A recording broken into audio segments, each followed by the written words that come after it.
It said everything happens for a reason, but maybe everything happens for a Reese's. Take noise-canceling headphones. Do they block hearing to heighten taste? That sound seems to show everything happens for a Reese's. This podcast is brought to you by Colgate Total. We take oral health as seriously as you take sports. That's why Colgate Total Active Prevention uses advanced technology to help prevent oral health problems like cavities and gingivitis before they start. It's clinically proven to provide 24-hour antibacterial protection with twice daily brushing after 4 weeks of use. So get a winning routine and prevent oral health problems before they start. Shop Colgate Total Active Prevention at a retailer near you.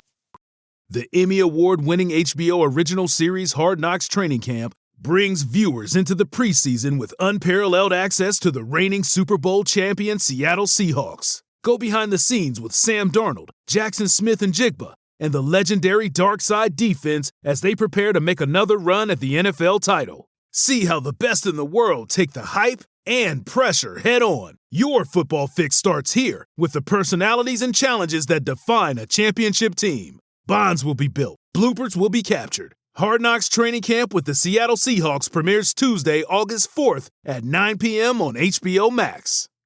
You set up your Wi-Fi in your garage? That's where the attachment point is. But you could have said put it somewhere else.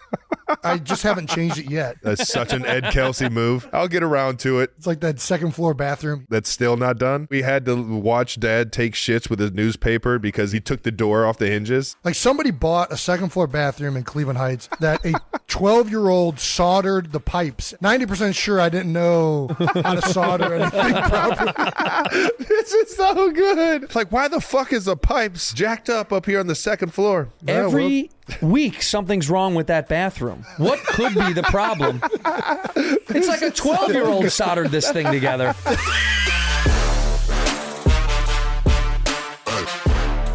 Welcome back to New Heights, ladies and gentlemen, presented by Way Sports and Entertainment. And we are your hosts. I'm Travis Kelsey. This is my big brother, Jason Kelsey, out of Cleveland Heights, Ohio. New episodes come to you guys every Wednesday.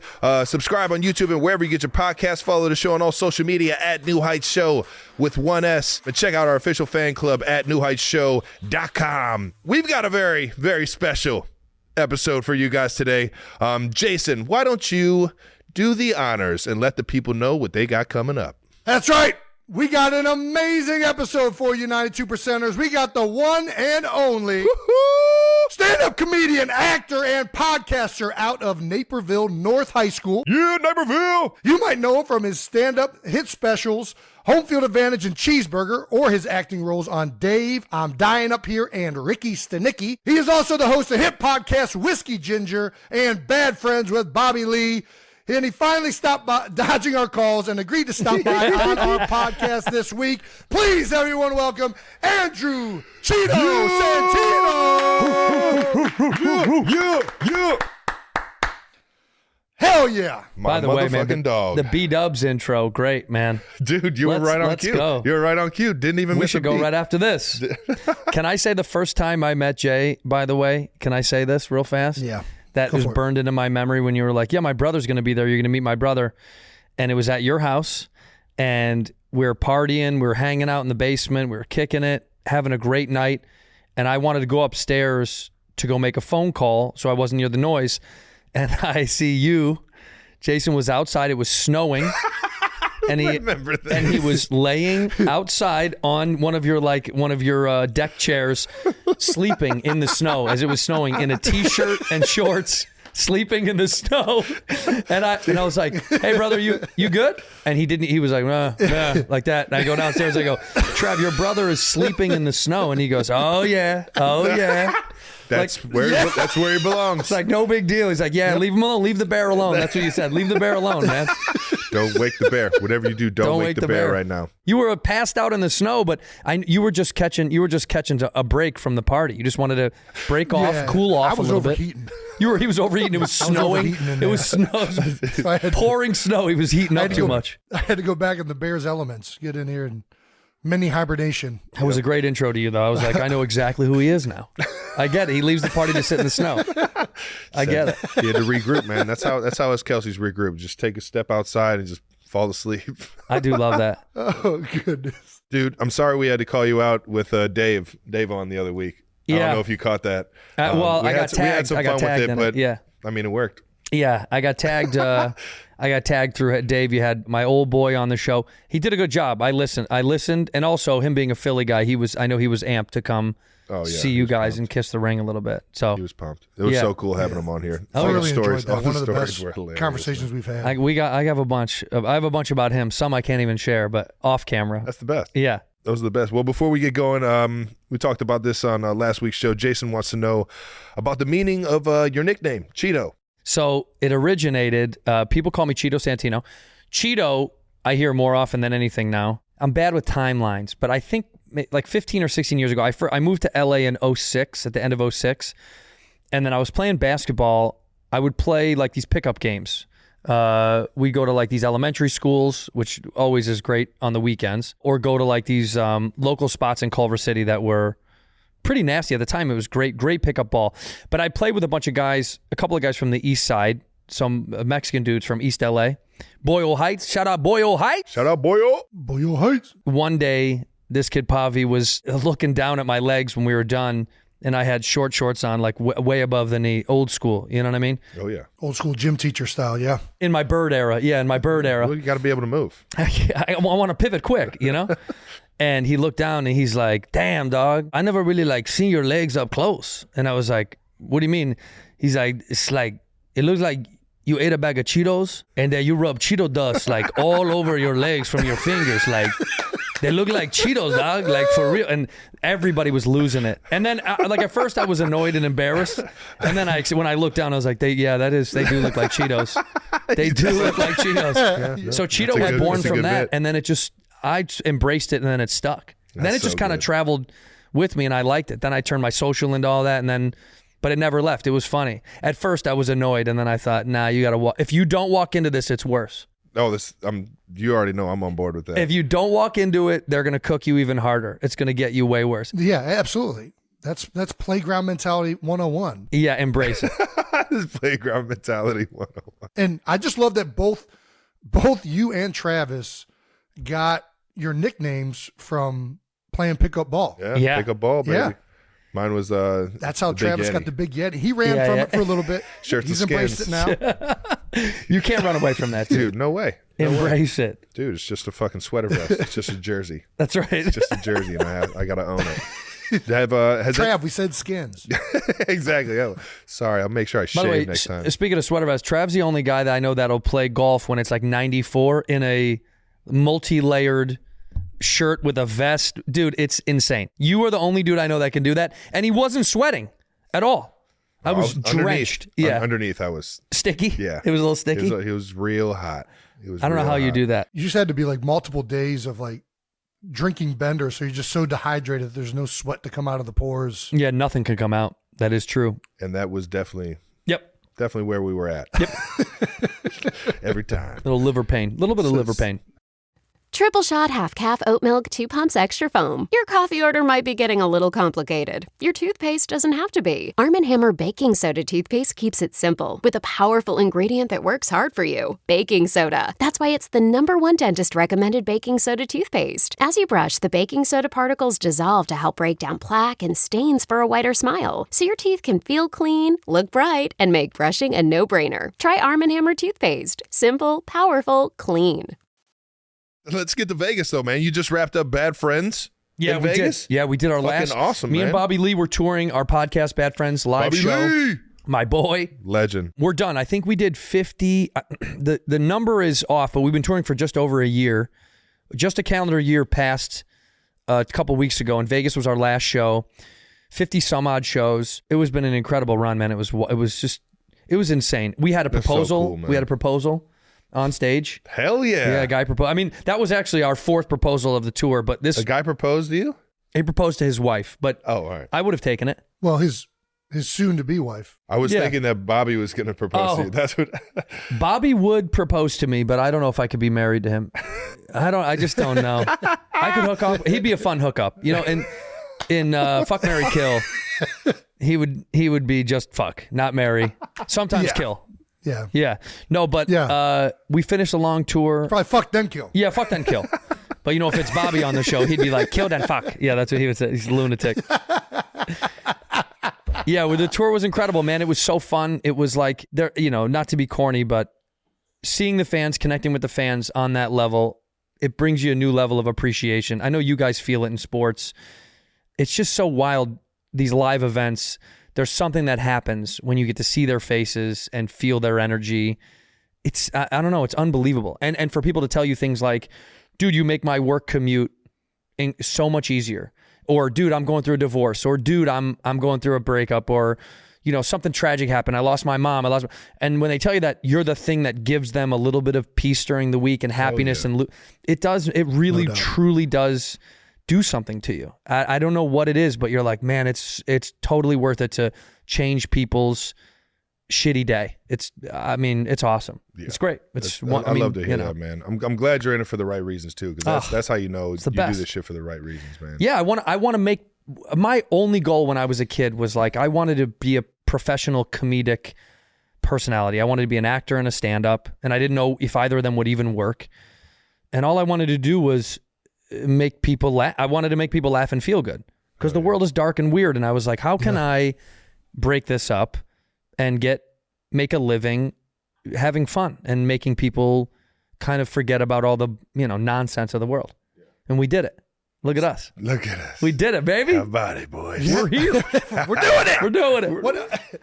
What did you have anybody looking up to, or that you were young that you looked up to? Like, what were the comedic people that you thought, like, man, that guy's, when I was a kid, guy's where I want to be? It's a my first answer is so like, Eddie Murphy was like, it was, everyone will say that most likely in my generation. I'm 40. Yeah, the 90s Eddie Murphy. Yeah, it was just, he was unbelievable. Yeah. He was everything to me. And Jim Carrey, I would say, was like, from the acting side, was my guy, like that I wanted to emulate or be like.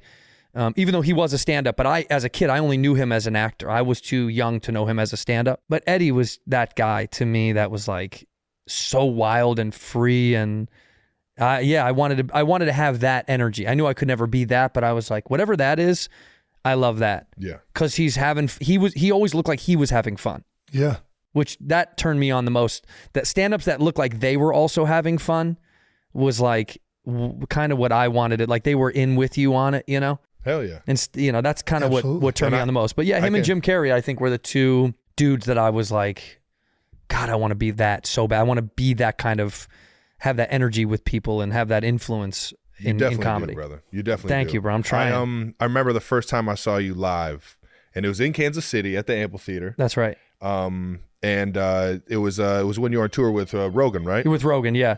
Oh, that's me calling you probably. Hello? Travis. Chan P. Are you kidding me? Is it? We should pick it up, Ruffin. Pick it up. Hey, Chandler. I'm sitting here on the podcast with Cheeto, Santino right now. Oh, you're with that little stick of big red gum? What's up, spicy? So spicy. You already know.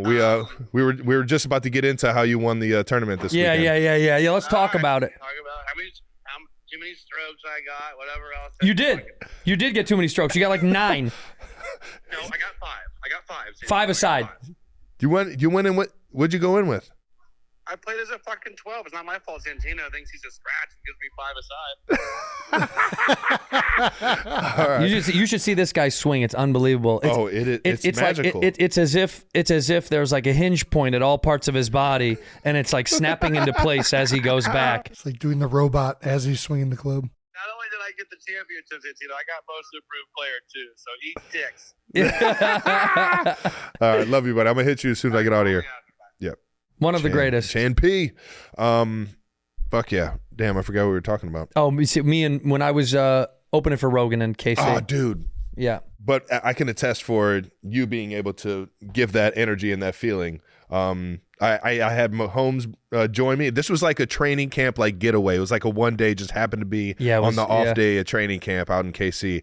And me and Mahomes were like, let's fucking go and do it. We got front row seats to see you just absolutely rip it, dude. It was so fun, man. It was so fucking fun. You did the one waffle joke. Oh my God. I still fucking love that Well, it's joke. wild is because Rogan, like Joe, I was touring. That's 5 years ago, or how many years ago? It's got to be at least maybe 6 or 7. Yeah. And I was touring with Rogan, and Joe loves MMA. You know, he loves everything in the martial art world. Yeah.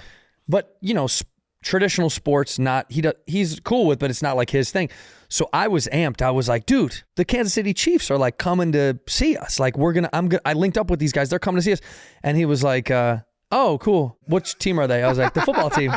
And he was like, all right, word, cool. I mean, like, it just doesn't mean anything to him. I was amped because like, they're coming to see us, dude. We're in their city. This is perfect timing.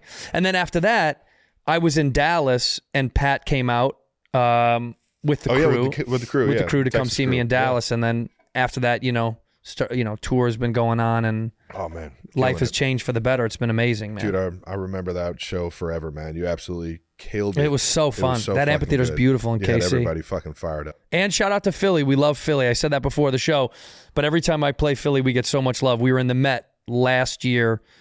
Beautiful theater, venue. Man. It was unbelievable. Yeah. Yeah, man. Sometimes I'm shocked that they let us into those theaters. I'm like, we're telling dick jokes inside of like an ornately designed, beautiful theater. I'm like, this is so inappropriate for how gorgeous this thing is. It was constructed with such care. You know what I mean? Oh, yeah. Like some dude carving the ceiling. He's like, one day, a ginger man will tell a disgusting penis joke in this very room. It's ridiculous. And it will erupt. Yeah. And the laughs will sound so lovely. And they will bounce off these beautiful walls. They will project perfectly. Right to this specific point. Yeah, it's been amazing, and now I'm touring around doing getting ready for my hour. I'm going to shoot another hour in a bit, but I'm getting the hour like honed in and all that. So I'm touring again. That's awesome, man. Yeah, I man. cannot fucking Excited. wait just yet. Dude, the last cheeseburger was a fucking banger. Thank you. Yeah, Cheeseburger on Netflix. That was it was so much fun, man. That was like, what a fun thing to do. I shot that in Denver, and that's the same thing. We like coin up an hour over a couple of years, and you peel it apart. And some guys, some guys back in the day would do 2 or 3 years. Then for like Chappelle and Louis, it was like every year. And now people are back to a couple of years to kind of like pace it out, I think. Yeah. For a minute, those guys were like competing over like who could do it. And then the younger guys, we were like, well, I'll chill out a little bit. I'm good. I don't need to break myself, I love how you brought it full circle with the cheeseburger, though. Oh, man. Yeah. You just want to be enjoyed, I just want to be enjoyed. It's I named so the fucking real, cheeseburger man. because it was a real conversation I had with my wife about having like a tough time mentally, which we all go through. Yeah. I was like, I just want to be a cheeseburger. I just want people to enjoy me right now while they have me. I don't need some, I don't need some great stamp by the world. I just want you to like have fun right now, because life should be, to me, living right now. It's tough to live for any other time. So that's what that whole thing was about. It's like, just have fun right now. You have no idea when it's going to go, or how you go. So you can't be looking so far in the future. The whole thing was, when you eat a cheeseburger, you're just enjoying it now. You're not thinking about anything other than that. Yeah. So that was, I don't want the trophies or the statues, especially if the statue looks like Allen Iverson's statue. Dude, the statues can go one way or the other, bro. Man. Some of them are so good. Some of them you're like, all right. They love you. They love you. I mean, like if they made a statue of you guys, I mean, don't you want pre-approval? Don't you want to go, can I take a look at the drawings? It's like getting a tattoo without them putting the stencil on. I'm always like, freehand? Are we freehand the statue? You're going to freehand the statue? I think we should lay it out first. We don't have a machine that can make this like way we can 3D print. Yeah. Well, like Jordan's statue, when they put that up outside the United Center, I remember that was like mixed reviews, because I'm from Chicago, and that was like, some people loved it, some people didn't like it, but they're never going to look that much like you. Yeah. Do you know what I mean? Like, it'll be close, but it can't be so don't expect anything. Yeah. So Jason, don't expect your statue to look anything like you out there. Yeah. No, if they ever do, I hope it looks much better looking. But shout out to Allen Iverson. He's the man. Statue, but it was a strange statue. Let's be real. It was like a mini me version. It was a little wild. You were just about to talk about you're building out a new special. You're getting ready to do another hour, right? What's that process like? How long are these jokes, being tested out before you've figured out what that run of show looks like? Yeah, so it's everyone has a different process. There is no like we all do this, but uniform. Not at all. Some guys, I'm doing a club run you know, and then I'm going to go play theaters when it's really cooked. But right now I'm doing clubs to do 4 shows, 2 Friday, 2 Saturday. Sometimes I'll do 6, depending on the city. Like in Dallas, I sold out 6 quickly because Dallas is great for. That city I always do well in, and I like the club a lot. So I was like, I'll just do that. But I like to just peel it out, and it takes me, you know, this will have been almost a year.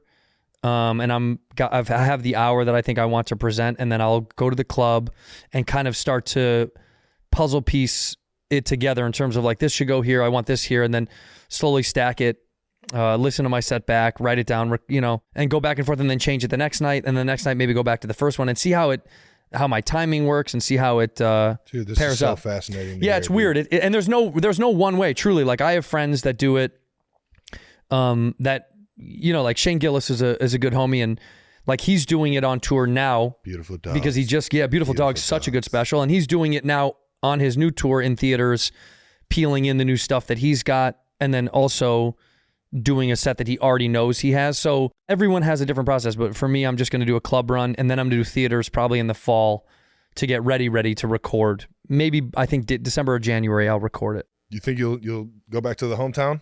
I don't know where I'm going to record this one, man. That's so funny. They asked me. I'm actually doing it with. I feel like I can say this. I'm doing it with Omaha Productions with. Oh, nice. With Manning. Nice. Yeah, yeah. Always over at Omaha. Yeah, the big dog. So we have a meeting coming up about where we want to shoot it, and I'm still lost in the sauce. I don't know. I just can't. I haven't pinpointed where I want to do it, but I do think it's going to be in the Midwest. I will say that. I'm almost positive it's going to be in the Midwest. Yeah. Midwest guys, keep it home. Yeah, baby, keep it back home. Do you think, back to that process, do you enjoy working the clubs, trying new material in that like smaller, intimate vibe more, or do you like the big produced, big show stadium vibe? Big shows are good when you have the thing to give them. You know, it's almost like, I don't know if you're like, if you know, when the kids put on like a show during the holidays for the adults, well, you know, like when the kids are like, all right, you guys want to watch us perform the thing? It's like, that's what it feels like when we go do theaters, that you're like, I want to show them, I want to show mom and dad the thing now. We were in the cousin's room, we were preparing the speech and the song and the thing. Good. That's what it feels like. And the clubs feel like to warm up. I mean, it's not like that's less of a show. It's just way more intimate and loose and kind of, you know, it's kind of more fun. It's kind of like when you're drunk making a meal, when you're like, we'll see if this works. We'll see if this works. How does that taste? And then, you know, and then the theaters are more like a sit down dinner where you're like, this is prepared.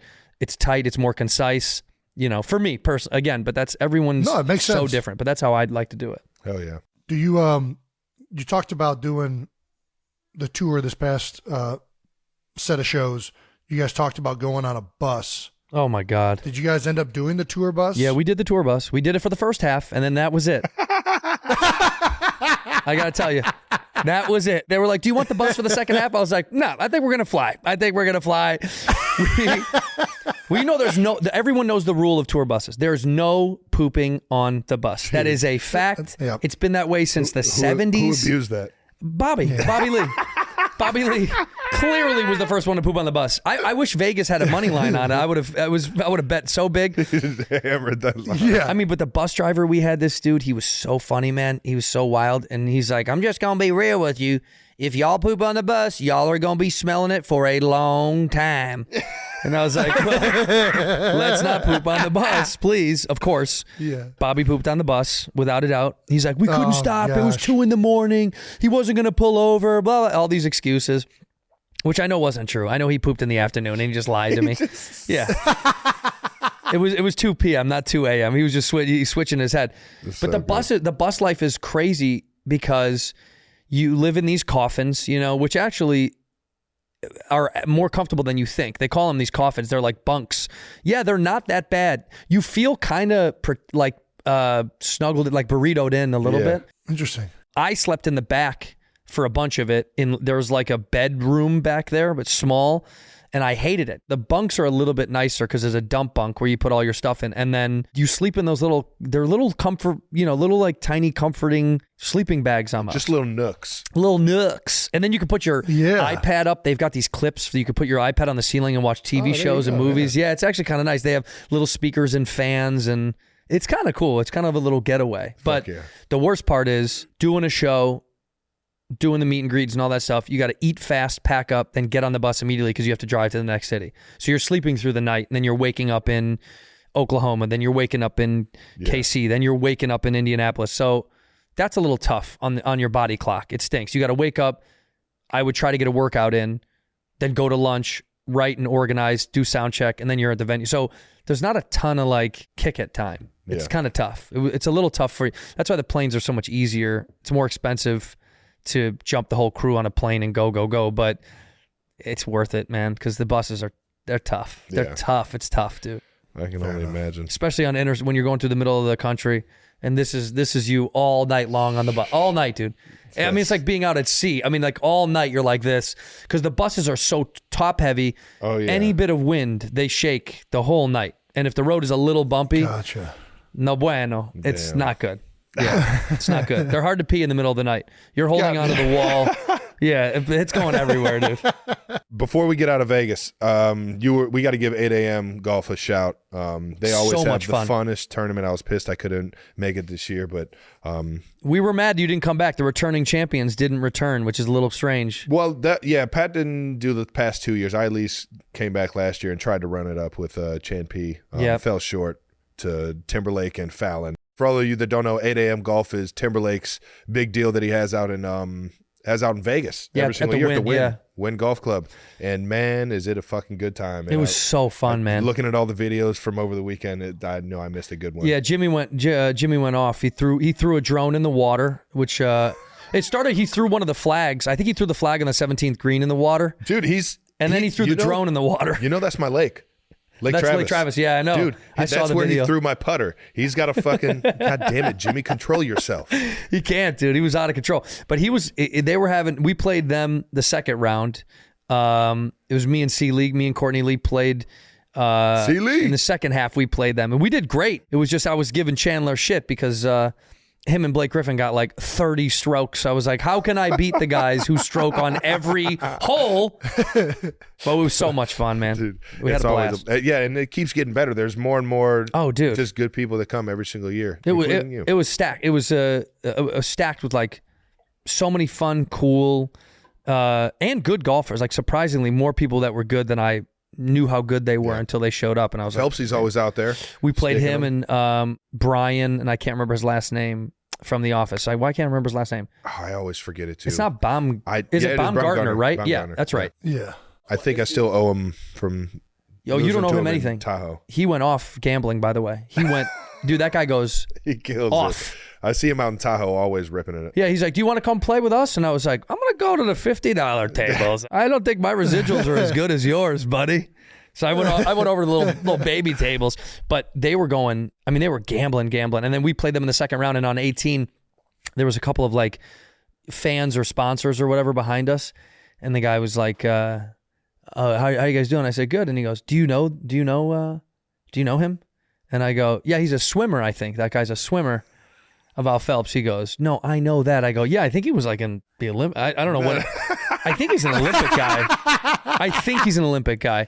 And the guy got annoyed. He was like, no, I know that. I'm saying, did you guys know each other before? Are you American? I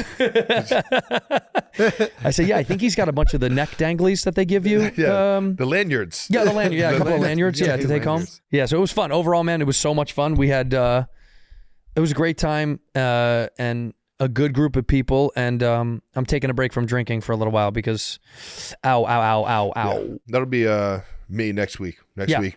15 of my homies. Pat Mahomes has his which I'm golf missing for the first foundation. time in 4 years. I'm event out not there this happy. year. Over at Shadow, man. Haven't played Shadow in a long time, so I'm pumped about that. No, you're going to kill it. And I'm pumped to see my dog. All right. Well, I at least have to give a shout out to 8 a.m. for always having a blast. Sorry I couldn't make it this year, guys. Let's get to Ricky Stanicki, dude. Let's go. Are you kidding me? I was So talking fun. to you when you were filming this out in Australia, right? Down under. Down under. Down under, mate. You're out there playing on the links out there. I was hitting the sticks. Available now on Amazon Prime. Make sure you guys check it out. Please. You start alongside Zac Efron, Jermaine Fowler, and John Cena. John Cena. Yeah, he was great, man. my Cena favorite shit is the best. We had so much fun down there. We shot in Melbourne, or Melbourne, as Americans say it. And Cena, Efron, William H. Macy, Dude. And my boy Jermaine me and Jermaine Fowler and Efron played three best friends who make up an imaginary friend as their alibi for all the trouble that they get into as kids. And then our wives and girlfriends are like, I want to meet this dude, so we have to hire a lunatic to play our best friend, and that's John Cena. Cena. So fun, man. Oh my God. It was one of the most fun times I've ever had, and shooting it in Australia was wild. I went out with Cena, and we had John likes Guinness, and I'm a whiskey and tequila. I'm a big whiskey guy, and I'm not really not a huge beer guy. I'll have one with you, but he loves Guinness, and so biggest guy in the room loves the most protein in 100%. So. You got to keep it. I got to keep it. It's chicken and Guinness, my guy. He's stealing protein. Yeah. Right now. So he would say there would be nights where he'd shoot me a text and be like, "Do you want to go have a Guinness? I think I've got a later start." And a later start for John would be like 9:30 a.m. You know what I mean? Yeah. Like he's so on top of it. It's unbelievable. I like professionalism through the roof with that guy. I keep hearing about this. Through the roof, dude. It's so cool to he's hear. early prepped, beyond prepared, like bright-eyed, bushy-tailed. He's one of those guys. He's ready to go at all times. There is no excuses with him. Not like that's a talent, man. Yeah, it's a skill for sure. And then he'd call me and be like, "Hey, I have a late one in tomorrow. Do you want to go have a Guinness or two?" But with him, it's like I'm 6'1", 200 pounds. I'm not a tiny guy, but one or two is the first 5 minutes. Do you know what I mean? Like he every one Guinness I had, he'd have three. So I think we went out and ate kangaroo and had Guinness at a bar. Ate kangaroo? Yeah, we had kangaroo. I had Dude, kangaroo. what are you eating on the What kangaroo? did that taste like? Like the tail or the thigh? What are you eating? I think I think you're eating the chin down here, just down under. I don't know what it. I think we're eating kangaroo backstrap or something. I have no idea what part. I didn't even ask. I didn't ask. Nah. What did it taste like? Time out. What gotta was be the gamey. most similar taste It's gamey. of It's regular animals? It's gamey, like you know how deer is, like how deer. But if you Yeah, marinate venison. it long enough, it's not. I liked it. I don't know. Like John didn't like it. I finished my steak salad. I mean, also I was on 5 Guinnesses, so who knows? Who knows if it was the hunger or if it was the beautiful Irish beer. But at first I was like, "Do you eat this down here?" And the guy was like, "Kangaroo." Someone has to look this up. They outnumber humans in Australia. It's like 5-1. Oh wow! Like I thought. There can't be that many. Is this an endangered thing? They were like, "Nah, mate, they're everywhere. There are too many kangaroo. Like they can't wait for you to eat them." And so, yeah, they don't care. So we ate them and had Guinness, and it was Perfect. John hated it. I loved it. I thought it was so delicious. I would eat it again.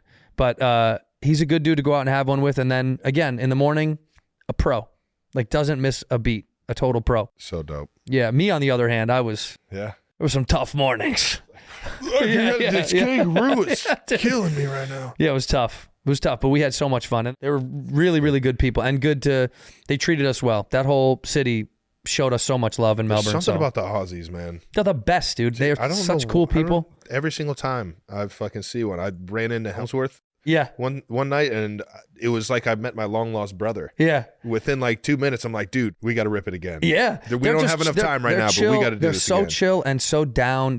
I don't know. It is a great vibe down there. And then we went to Tasmania, which I couldn't recommend more. I thought that was like one of the coolest things. We went to this place called the Mona, MONA, the Museum of Old and New Art. Oh, cool. And this dude, the story is crazy. This dude was like a billionaire gambler who was like banned from gambling because he like cracked the code. He was like Rain Man.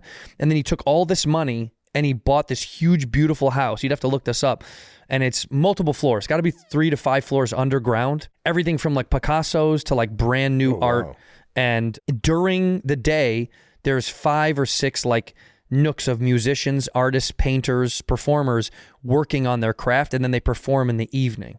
So they're cool. They're doing it during the day, and then you get to see it in the afternoon. And it was one of the coolest things I've ever seen in my life. Like we watched a harpist write a new song, and then she was performing at 4:30 that night. That's cool as So you fuck. watch That's them work dope. it out, and then That's you get really to chill, cool. go have Yeah. lunch, come back. Yeah, it would, dude. We had so much fun down there. I can't wait to go back. Awesome. Whenever I hear a harp going off, it just feels like I start to like get Float. lifted and just start floating. Yeah. Oh wow, That is what I want to. When lovely. people say you see the lights when you pass away, I just want to hear a harp. Then I'll be like, all right, it's time. Hit the harp.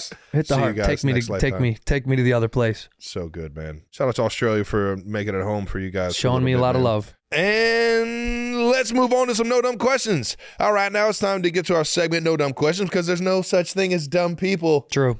Just dumb questions. Wait, I had that backwards. There's no such. We'll just keep it going. Well, no, there is no such thing as dumb people. There's definitely dumb people. Just no dumb questions. That's right.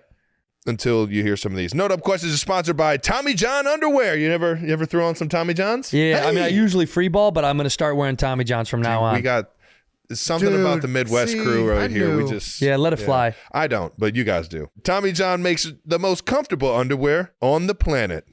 No adjustment needed. Sometimes you gotta. No shifting. Yeah, no shifting. No shifting. All right, here, let's get to our first no dumb question from Michelle Kins with a Z on Instagram. Did Trav really forget his undergarments 4 years ago when he came on your podcast? Let me tell you something. I got a call. Travis came on Whiskey Ginger when I used to shoot it out of my house before when we were moving studios. Yeah. And he came to the house. We set up at the crib because we were moving. And so it was kind of a tight squeeze and the cameras and the angles, all this stuff. And my editor calls me and he's like, bro, I don't know how to tell you this, but Travis was falling out of his shorts. I was like, what are you saying, dude? Like, why are you being so? I was like, what do you mean falling out of his shorts? He's like, his boys were sliding out. And I was like, oh no.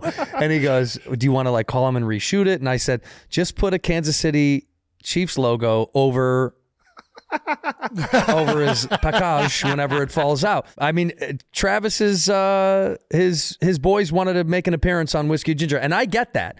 But sometimes they'd slide out, sometimes they go back in the cave. So I said, dude, just throw a logo over it. It'll be really funny. And hey, what's that commotion? Yeah, what's going on out there? Hey, what are you guys laughing at? Yeah, Travis had a couple of Fallout boys. And we cut it out. And by the way, that footage will be available. What's her name? Mackenzie or whatever? Yeah, Michelle, that footage will be available on our Patreon. No, I'm kidding. We're going to hold off and sell that footage for a lot of money someday, Michelle.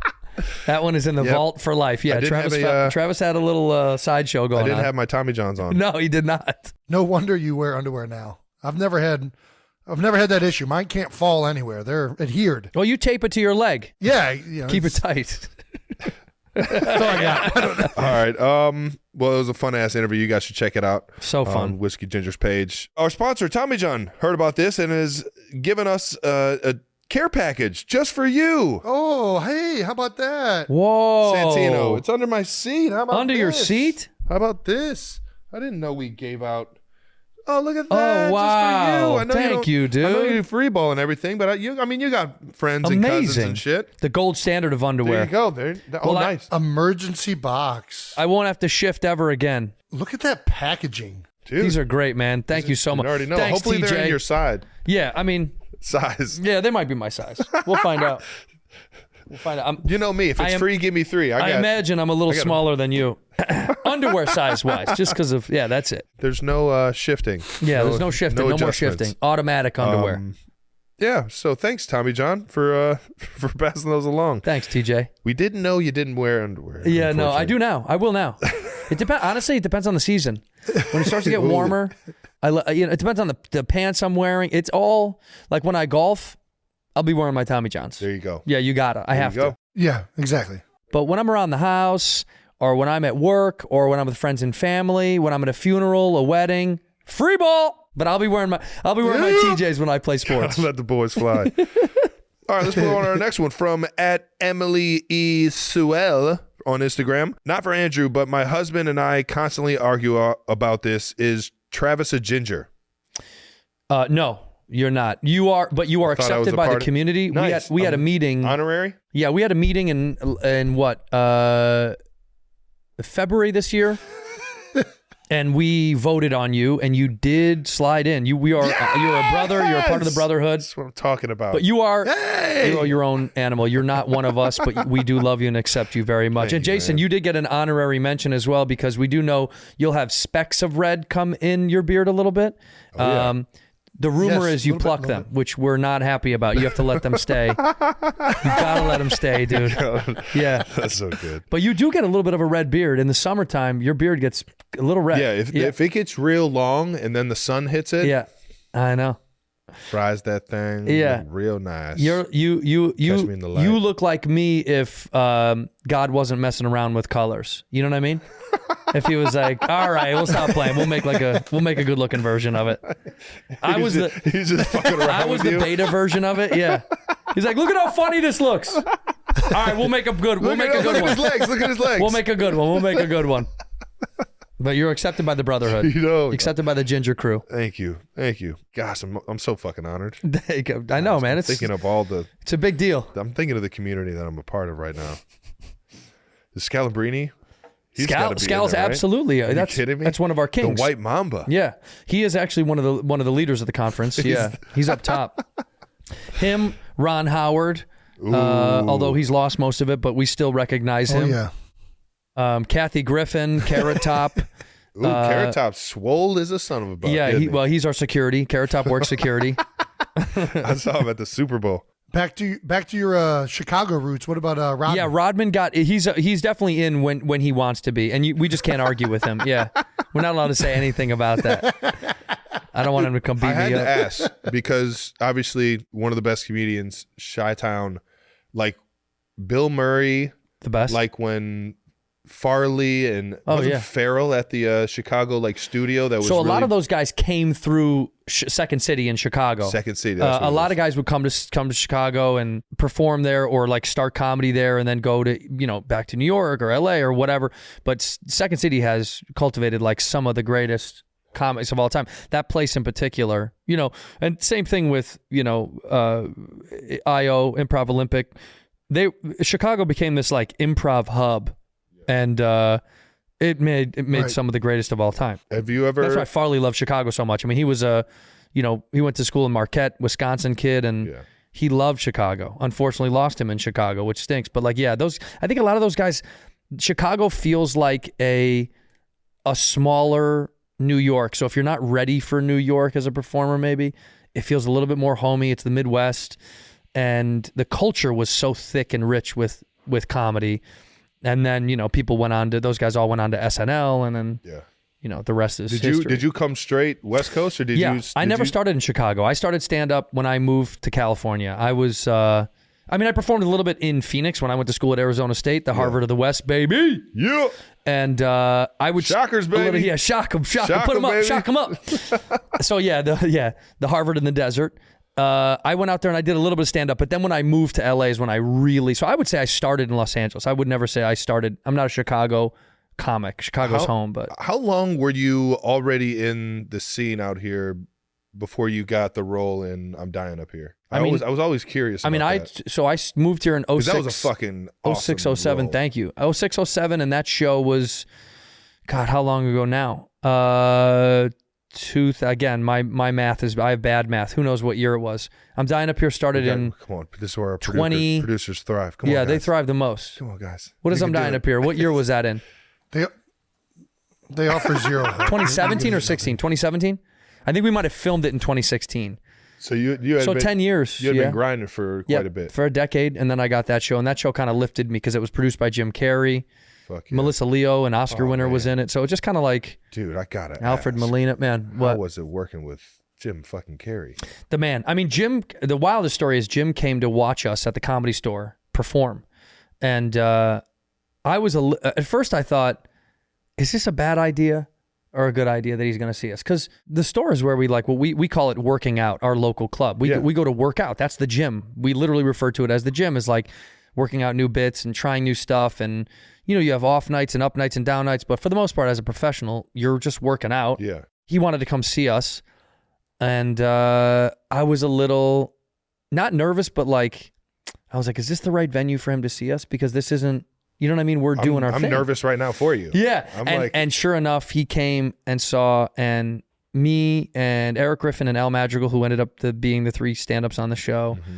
And everybody had really, really good sets. I mean, the room was hot. Things were really good. And then I think Jim wanted to go back to feel the atmosphere. I mean, he was there. I mean, that was his club. Yeah. And So cool. it was awesome. And then speaking to Jim was amazing, kind of like learning his insight about comedy and the world and what that club meant to him and what it did to him and what Mitzi kind of did for his life and his career, and it was a dream come true. If the child in me who used to sit in my mom's basement rewinding the VHS of Dumb and Dumber until it broke with my best friend Sean could be like, dude, you're gonna work with this dude one. I mean, it was like mind bending. Yeah, it was. It was him and Farley, Carrie and Farley Kings. for me, man. Kings, they yeah, were my absolute favorite. I still have all of them on VHS, actually. Yeah. Oh, I still got them. I went out and got a little 19-inch VHS TV. With the TV with the VHS in it? Underneath, love. And I just fucking... By the way, those things, for people that don't know, the VHSs that were built in the TV, it might have weighed 156 pounds. It was the heaviest TV. It was a brick, dude. And it was always really awkward to grab. Yeah, you couldn't just like pick it up. Like, no. You had to like fucking get it was underneath a side, you know what it was? It was like a side like thigh, a boulder. like a side thigh lift. You know what I mean? One of those. I hated that. I had one in my room at my mom's house for years and years and years. But yeah, that was a dream come true, man. My favorite thing about those old school TVs is you would literally slap them when they weren't working, and somehow that like worked.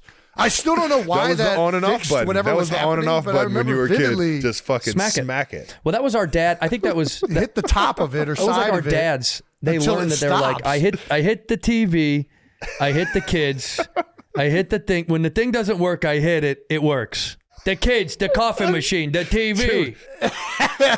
Whenever you go into bits about your dad, I feel like we grew up in the same household. Well, Midwest dads have the same. Dude. They have the same. Oh my gosh. The exact same mannerisms. If he doesn't want to do it, just whack him in the head. Yeah, right. He'll figure it out. Trust me, just one good whack. All right. He gave all of my friends. Dads, the thumbs up on if he gets out of line. Permission. You just fucking whack him. Yeah. What did he say? What did he say? Oh man, the fear that the Midwest fathers put inside of him. I'd get cracked on this. The top of the head was like the crack and you like felt it through your spine.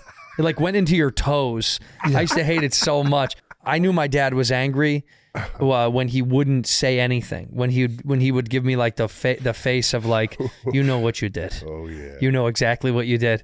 It ate me alive. Like when he yelled, I was like, this is fine. I guess he's gonna be mad. But when he didn't say anything, I was like, oh man, this is not good. Yeah, no, you gotta tighten up. Yeah, I'm not upset. I'm really with you. disappointed in you guys. Yeah, that's your behavior. Yeah.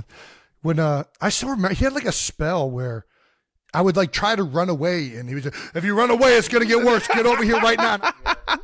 Like the spanking was like the ring in like Lord of the Rings, and I was Dobby, and I just like couldn't like. I have no idea where you just went.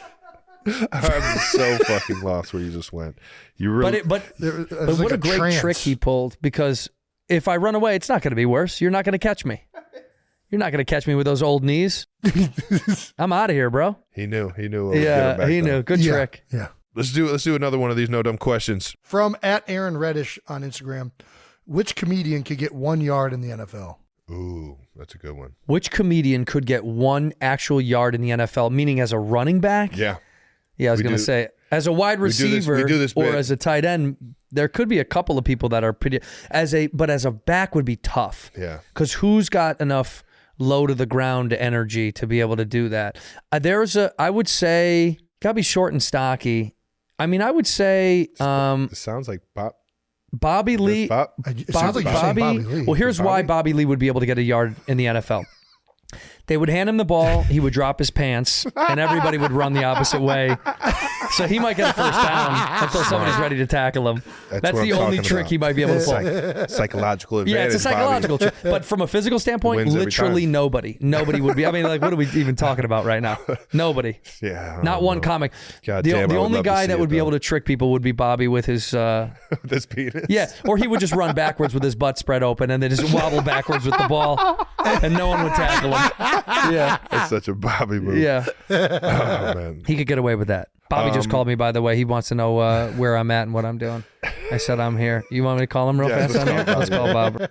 Hi, guys. Bobby, we love you. Congrats on the tour, Bobby. Hey, Bob, we said they asked who could, in the NFL, who could maybe, and comedy, who could maybe get 1 yard running the football in the NFL. And we said you, because how would you get the ball and what would you do if you got the ball to run through the line? What do you think you'd be able to do to get a yard in the NFL? Can I put poo on my helmet? There you go. You can put poo on your helmet. You could. Good trick. We said you would get naked. We said you'd show your penis and run through the line. No, I think people would want to tackle me. People would want to tackle you, right? Then you're more desirable. All right, I'll call you. I'll call you when I'm out of here. Love you, Bobby. Love you, babe. Bye. And the last one from @Indele on Instagram. Have you told Travis about the time you punked Taylor? I have seen this. I think he's probably seen the clip. I watched Punked.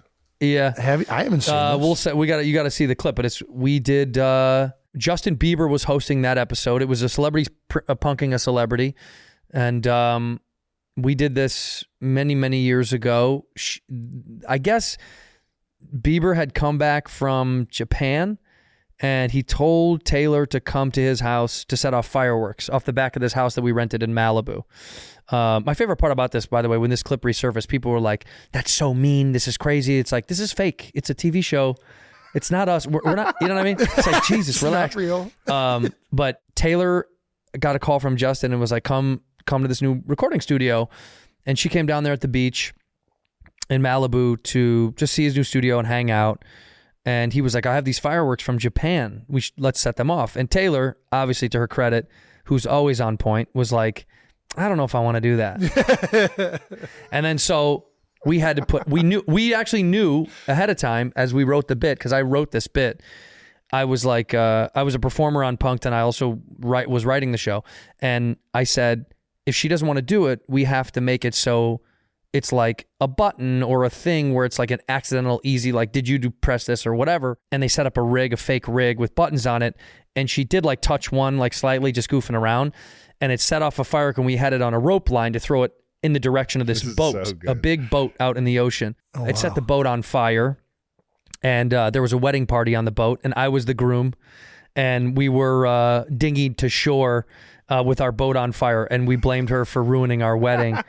And that's great. I will say this: I love you could ask her the truth, but she bought it. I know she bought it because it was chaotic. I mean, the boat was on fire, but it was all professionally done. My favorite part is people on the internet were like, "Oh yeah, what a waste of money burning a boat." It's like, we didn't burn a boat. It's not a real rig. But yeah, she set a wedding party on fire, and we came to shore with the pastor, myself, the bride. And we were like, you ruined our wedding, Taylor Swift. And then my wife, Anne Gregory, was like, maybe it's a sign. Maybe this is a sign I shouldn't marry him. And Taylor was like, no, I don't think that's right. I don't know if that's right. It was so good.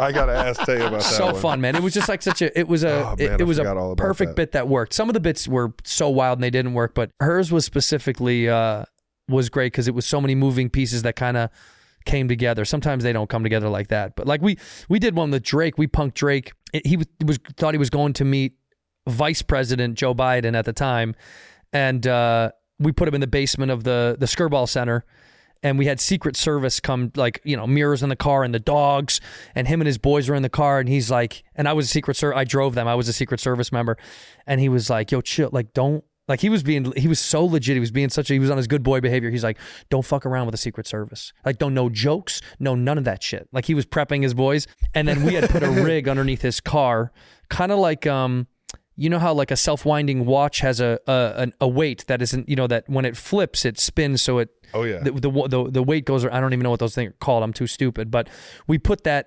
motor underneath the car, and we put it all over on other cars in this garage. And so we simulated a fake earthquake. So the car was shaking, other cars were shaking, and we'd make smoke and noise and meh, meh, meh, and it was all this. So he was sitting in the car. We just had to keep him in the car so he would feel it shake like it's an earthquake the whole time.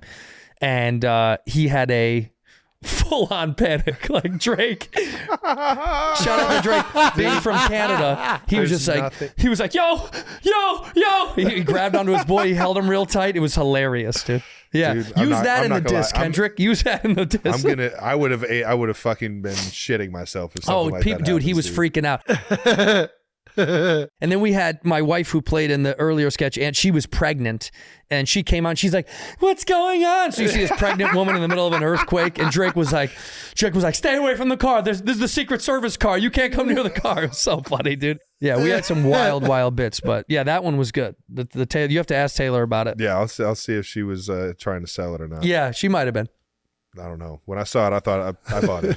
I bought it. Yeah, we did. They did it right. Yeah. Well, that does it for No Dumb Questions. Brought to you by Tommy John. Thank you, Tommy John, for the free draws. Oh, thank you, guys. Let's move on to some more stand-up, man. All right, let's talk about your stand-up career a little bit more. We like to ask the football guests, what's your welcome to the NFL moment? What would you say was your welcome to stand-up moment? That's a good question. I think or welcome to comedy moment. Yeah, I think a big moment in my comedy life, and there's been so many. Like honestly, there's moments where you go, wow, this is amazing. This is amazing. This is amazing. Like I can't believe that. But I think like the earliest one would be the first club to pass me was the Hollywood Improv, the historic Hollywood Improv, and they passed me. And this is wild. I can show you. This is the craziest thing. I was in Las Vegas visiting my friend Sean, that guy that used to watch Dumb and Dumber with me. He was living in Vegas for a stint because he took a job out there. Mm-hmm. And I have it right here on it's the oldest email I kept, 10/16/2009 from the Hollywood Improv. Hello there. Let me know this is your first paid set as a regular. And I was the first person on the list, and it was from 10/16, which is my birthday. Nice. I got this email on my birthday from Eric, the old booker at the Improv. Destiny. It was meant to be. And this was a moment. I was in Vegas, and my mom was there, and my best friend's mom was there. They were visiting him, and we were all having like a family thing. And that was like I don't know, that was just a really amazing, important moment in my life that it was like, wow, okay, I finally get to work at this club, and it wasn't like that was it. You know what I mean? That was just my end. Like you're in now. Now you get to try to come work and keep your spot and perform every week and see if we let you come back and see if we book you. So it's kind of like a testing ground. Yeah. But they're saying yes to you getting in. And that was a massive moment. Then when the store passed me right after that, and then, little moments like that. But that one was something special. That was like really wild to receive that on my birthday. That's cool as fuck. Yeah, that it's like you're now going to be accepted into the lineups. You can call in and request spots. You doesn't mean you would get them. Yeah. But you'd say, hey, I'm available. I would love to work if I can work. So yeah. And that's dope. the grind forever. That's what you had to do for years and years and years, and try to keep your spots. And it's just like what you guys had to do. It's like if you don't perform, you may not play. Yeah. You know what I mean? Like to the big leagues, man. Yeah, you have to perform. That's just dope. Yeah, it was cool, man. Right. That was like my entry level to in sports terms. That was the farm league. You know what I mean? That I was in the farm league, and what getting brought up means you get to be on the big shows. And then sometimes you go back down to the farm leagues for a little while. Sometimes you go back to get AAA. good batting practice in. You know what I mean? Yeah, you got to keep Honestly, go that was the coolest, because we used to have, I think it was a AAA team, just outside of Cleveland called the Lake Erie Captains. Mm-hmm. And whenever like a guy was kind of coming off of IR or like kind of just wanted to like get his swing back or something. Like I remember Omar Vizquel playing for the Captains for like 2 games, and I just happened to be going out there because the tickets were $5 and it was a fun way to play, like watch a baseball game and hang out and honestly just like fuck around as a kid. Yeah. And I got to see Omar Vizquel play in the Lake Erie Captains, and it was like, what the fuck? Even the big dogs playing still? So it's like, yeah, you were just you're going to get your swing going right. to get my swing in. We saw, when I was living in Long Beach when I first moved here, Canseco played for Long Beach's like minor league squad or something like that. They were in Long Beach, and we went down there to see Jose Canseco play a couple of games. That was like the weirdest thing ever. It was like him playing against little kids. He was enormous. Basically, it was like Canseco playing against like a local minor league team or something like that. It was so weird, and I was like, "What? Why is he doing?" I don't know what he was doing, but we went down there and saw him when I was staying in Long Beach, and I was like, "This is kind of fun to see." And the difference is incredible when you see it. You're like, "Oh yeah, that's why he was a pro." Yeah. I mean, this I think he pitched. I'm almost crazy, but I think he pitched. What? Look up Jose Canseco pitching in Long Beach. I'm almost positive he like no pitched. way. I'm telling you, it was nuts. It was like a minor league. He did, right? Yeah. It's true. This is true. What? God damn it, Jose. How do you So what was the name of the team? He pitched for. How do you pitch with lats? Yeah. God well, damn, he threw underhand. Jay, he threw. He was tossing underhand. It was wild to watch him go do that. Yeah, that was nuts. Well, in stand-up, constantly touring all over the country, man. Yes. You are the traveler. Is there any city where you feel like you like consistently just absolutely kill it? That's so tough. Like my favorite cities to perform probably would be Seattle, Portland, San Francisco, LA, San Diego, Phoenix, Nashville, Dallas, Chicago, Milwaukee, Minneapolis, New York, New Jersey, Philly, Baltimore, Washington, D.C., Ladies and gentlemen, there's never a Charleston, bad show. Nashville. All right, just come on down. Everywhere. No, see the you know what? Cheeto. Everywhere. I really couldn't even, like, truthfully, I couldn't even tell you. I would say hometown, Chicago. Shot-town! I have the most fun going home. Chicago! It means the most to me. It's like just, I don't know, going home. You know what it's like to go home. You're like, yeah. it's just something else. But Chicago and Philly, I'm a hit in Philly and Boston, though they always have treated me so well. KC does me real, real good. St. Louis does me a little dirty. I'm not going to lie. I know because I'm a Chicago kid. I get it. But KC's always been good to me. St. Louis has been all right. Dallas and the West Coast has always blessed me really well. The West Coast always does me well, but nothing like going home, dude. Chicago, to me, it's more like Probably just have more fun. just doing seeing the show. family. Yeah. Yeah. Just because like we have all of our family and friends come out and they bring their friends. And this year we had an after party at the Chicago Theater and it was like, I don't know, 120 people or something like that. Yeah, it was great. It was like, that's more what it's about, is like getting the family and the friends to just go goof off. Dude, you know what I mean? I tell everybody, man, win, lose, obviously love winning more, man, but I thoroughly enjoy going up to the suite after football games and seeing all the friends and family, man. It immediately like obviously if we win, the energy's up. It's big a fucking time. We get to party even more and have more fun.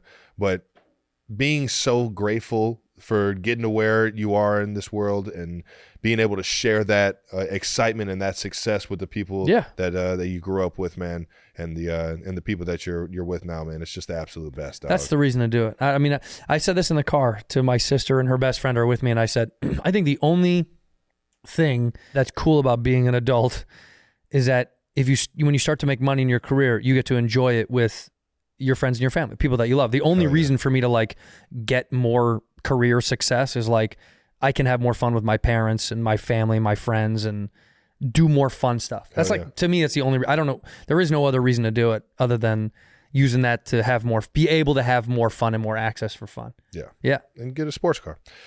True. There you go. What is the better comedy town, Philly or KC? You got to pick one. What's a better comedy town, Philly or KC? Yeah. Don't look at me. Oh, bro. This is so mean. There's just more people. There's way more people in Philly. Yeah, that's a little unfair. More people, more funny people, more comedy. Yeah, you have to go toe to toe. You have to go cities of similar size, like Indianapolis, Kansas City. That would be similar in size, I bet. Right? Well, which one's better between Indianapolis and Kansas City? Yeah, Kansas City. There's no doubt about that. Yeah, there's no doubt about that. Fine. Per capita, Kansas City's crushing it. Let me ask you this. I've always been interested in, I've loved stand-up comedy my whole life. Travis and I used to watch like Comedy Central Presents. Like we've always been infatuated with stand-up. What would be the way you would recommend to me or anybody else that's never done it to go try it? Like an open mic? Try a mic. Is there like a strategy that you would recommend? I mean, if somebody's really wanting to do it. I mean, I would highly suggest not doing it for everybody. If that's my first piece of advice. Are you sick of kind of seeing just everybody? Grind. Yeah, I'm gonna go up there and have some fun and do it. Well, a lot of people are like the funniest guy in their group of friends, or like the funniest dude at the office, but they don't understand like the thing to do the thing. It's like there's like another gear. Yeah. And it's also, it becomes, if it's your career, it becomes a lifestyle. It embodies everything that you like. It's everything. You've dedicated so many years. You know, I started when I'm in 06, 07. And so it's like, you really have to, and I'm starting to get recognized now as a stand-up. It's, it takes a long time to really do it. I think a lot of people think they can, but I would say if you want to just do it for the fun of it, go hit a local. I'm not talking about making a career of it. I would say hit a local open mic and try. And a lot of clubs will have open mics on like Sundays or Mondays in your city, depending. And I would say give it a whirl and see if it does something for you. It could just be therapeutic. You know what I mean? Where it's like, this is good to just get it out. And if you can't afford therapy, go to your local open mic. That's free. You can always yell about your dad at a local open mic in Poughkeepsie. Whatever makes you feel good at the end of the day, But yeah, I would say go to a mic and try it. God, that's good. I would love to see you two cats come and do it. I would love to set something up for you guys to go do it. Jay, would you be down? Yeah, let's. So our next bit here is fans send us all sorts of crazy shit. What's the weirdest thing a fan has ever tried to give you at a show? The distance. Yeah. He's on the TV and he's not. He's not. Jason, would you want to open? Maybe give it just a run. I purposely. You're not here. You didn't hear him? He heard it. I'll do it. If you do it with me, I'll do it. No, this isn't a hand-in-hand thing. We'll see who can make more laughs. Let's go. Don't make it a challenge. Challenge. Let's get it on. Wait, what was the question? What did you say? What was that second question, though? Fans send us all sorts of crazy shit. What's the weirdest thing a fan has ever tried to give you at a show? What's the weirdest thing a fan has ever tried to give me at a show? I mean, I've gotten a lot of drugs. Drugs are definitely a gift that people give you. Nice. Yeah. That's fun. But the wildest thing is there's always a guy that comes, a dude will come with like a pill jar and he's like, hey, well, yeah. And I'm like, it's like the I'm not guess your taking flavor jelly bean. Like, what is this? Like, it's a good rule of thumb. Don't take random pills from people. They give you they'll be like, this is DMT or whatever. And I'm always like, I'm not taking this, but I will give it to a friend that I don't like that much. I will give them, let them have it. You give it to Bobby and all of a sudden he's naked on stage. Yeah, exactly. We've gotten some, but Bobby and I have gotten on tour. I will say the fans are incredible. The art that they've given us is beautiful. Like some of these artists make such incredible stuff. And that's why on Bad Friends, like our studio is built with tons of art. Yeah, like we do that. We put up all the art that people give us and we cycle it out as often as we can. But we've gotten some really heartfelt gifts. Bobby got a ring that somebody's father had during the Korean War. And I thought that was such an amazing. We get a lot of sober chips because Bobby's sober. We get a lot of those chips. And I get a lot of golf stuff, which I think is really nice. All the fans know. So they always get me golf hats or golf balls or, cool little trinkets, but nothing ever like, we did get, that's not true. We did get ashes of somebody's passed away mother or father. I don't quite remember, unfortunately. We got a little bit of ashes. Gosh. Yeah, and we lost it. Our tour manager was like, I think we put the ashes on the thing. And I was like, I don't know where they are. So sorry to that person. Your dad is in... Doesn't sound like they really... somewhere else. They didn't really care that much. I don't know. I have no idea. No, it was a nice thought. They were like, but also, I want you to have a little bit. What do you do with... I was going to put it on my eggs. I have no idea. I don't know what you... A little salt and pepper. A little salt, pepper, a little bit of little daddy eggs. Yeah. Oh my goodness. We've gotten some weird, strange stuff, but nothing too dark. Well, besides the ashes. Yeah, the ashes was kind of it was like a nice, I get it. I get what they were trying to do. Yeah, sentimental. All right, let's get to your Chicago fandom. We got the NFL draft coming up, and you guys are sitting in the pole position. What are you hoping they do? Well, I will say, do we believe in my boy? Do we believe in Caleb? Do we believe in him? Do you? I do. Yeah. I think he's the man. He's got some gamer in him, man. But I'm also I've said this pretty adamantly. I like Justin Fields. I always supported the guy. I thought he was great. Yeah. I enjoyed him. Look, the system maybe wasn't working. We have a lot of things going on in Chicago, as people know. Virginia McCaskey, I think she's 186 now. I think you guys can look that up. She's a little bit older. She's a little bit older. She sawed off pipes for the original. Yeah, for the original Soldier Stadium. Yeah, she built Soldier Field. It's a little tough. I think the Bears need some fixing, and I believe in Caleb. I think he's gonna do some great stuff. I really genuinely do. I hope, and you have to, unfortunately, because we've had, you guys know, the Bears just have been beaten up so much, and even when we start sniffing over 500, we bring ourselves back down to reality every season. I do think you guys got a good GM right now. I thought Ryan was a great. I think he was head of. I'm not sure what his position was in KC, but he scouted for you guys. Oh yeah, he was big. He was. Yeah. He helped us build a lot of what we got. Yeah, and or at least he's been there the entire time I've been there, and I've seen him in the building really working. And you don't get those kind of jobs without getting a good resume build. No, I think we're really constructing what could be really great for the Bears. I mean, we really, the problem with Chicago teams, we always say that we're like, we're rebuilding. It's like we've been rebuilding for a long time. Yeah. We've been rebuilding since I was born on Earth. But it is what it is. I mean, look, and I'll support them forever.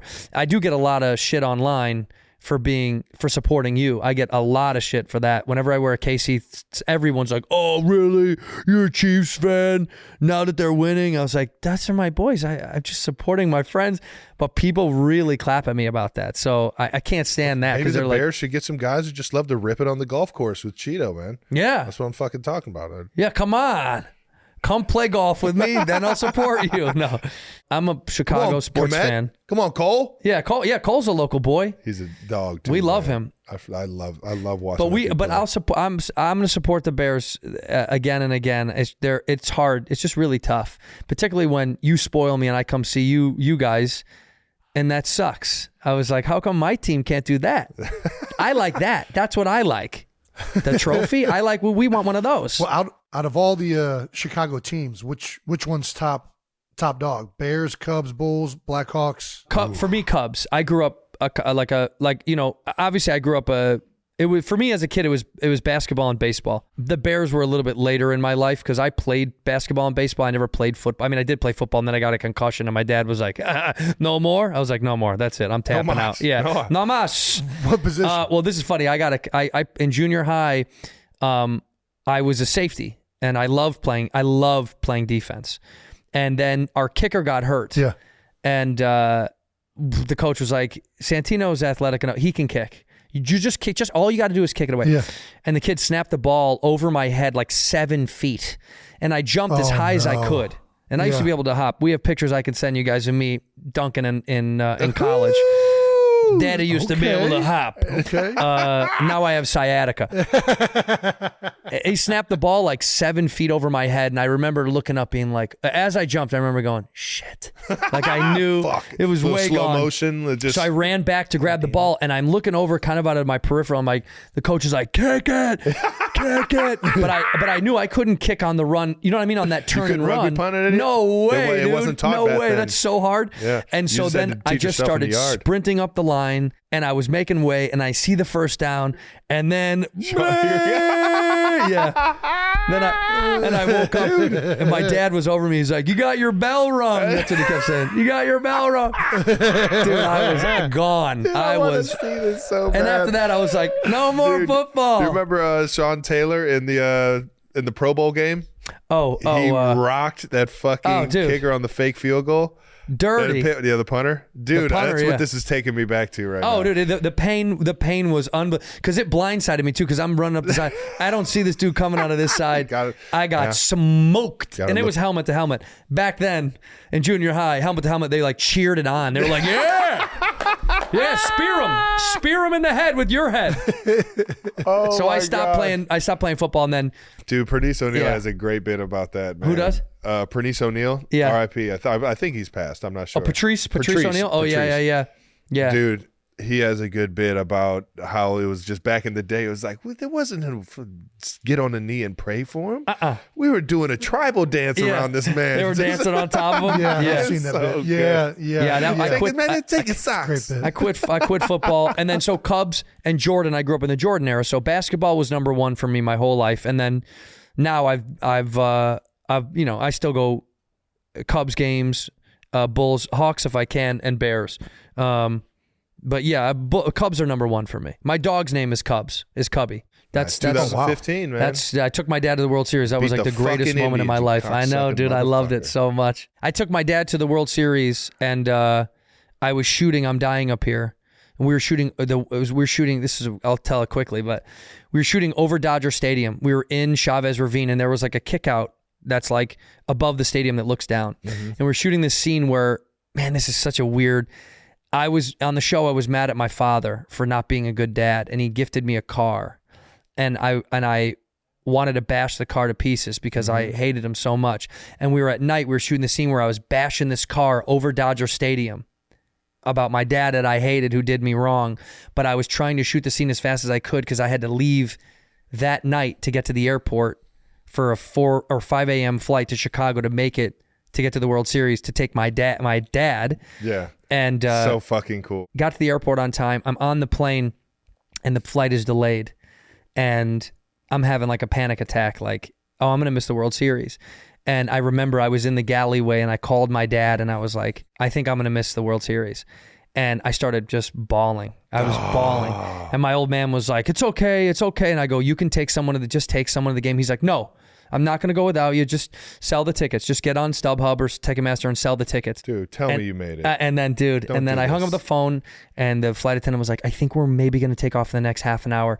Praying to God. We take off and I am like, please make just this fun. Please. Let me get an inning. This is my hand to God. Yeah. I landed and I jumped in a cab and I threw the guy all the money I had in my pocket. And I said, you please get me to Wrigley Field as illegally as you can. And he was driving, dude. I'm not kidding. He was driving on the shoulder of the highway, like just on the shoulder. We're driving, and he was like, "If I get a ticket, you're paying." I'm like, "No, I don't care, no doubt."